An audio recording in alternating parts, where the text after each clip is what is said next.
Police এখন tear gas ছাড়তে পারে, এটা কিন্তু খবর।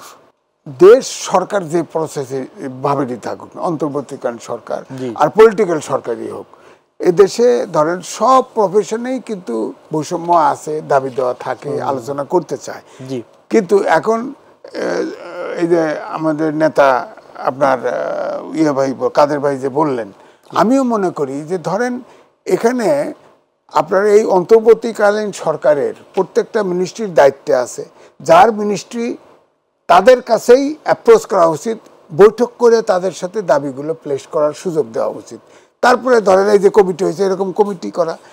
তবে এখানে কিন্তু আমি পজিটিভ দুটো সাইন পেয়েছি।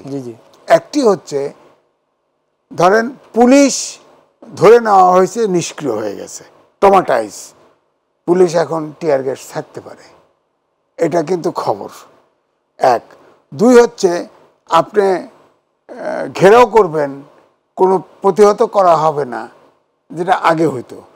যে কোনো মনে চাইলেই যদি একটা ঘেরাও করা যায়, মনে চাইলেই দাবি আদায় করা যায়, এটা যদি শুরু হয়ে যায় তো দেশে তো অরাজকতা শুরু হয়ে যাবে। এটা তো পলিটিক্যাল পার্টি ক্ষমতায় নাই, এটা তো আসলে বেসিক্যালি 12 জনের একটা কমিটি দায়িত্বে আছে।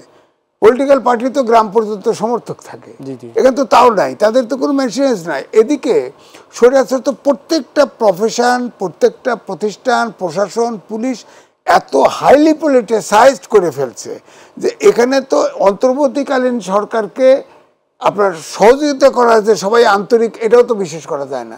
সুতরাং কিছুটা তো শক্তি প্রয়োগ করতেই হবে, করছে।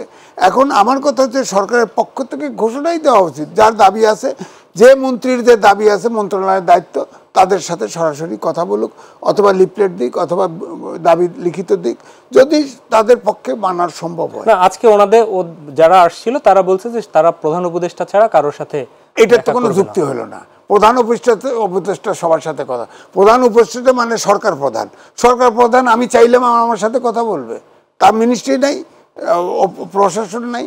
এখন আমার কথা হচ্ছে যে এই জায়গায় বক্তব্য হচ্ছে যে এটা আসলে ফোর্স করা হয়েছে, এই শব্দটাই প্রমাণ করে যে এখানে অনুপ্রবেশকারী আছে।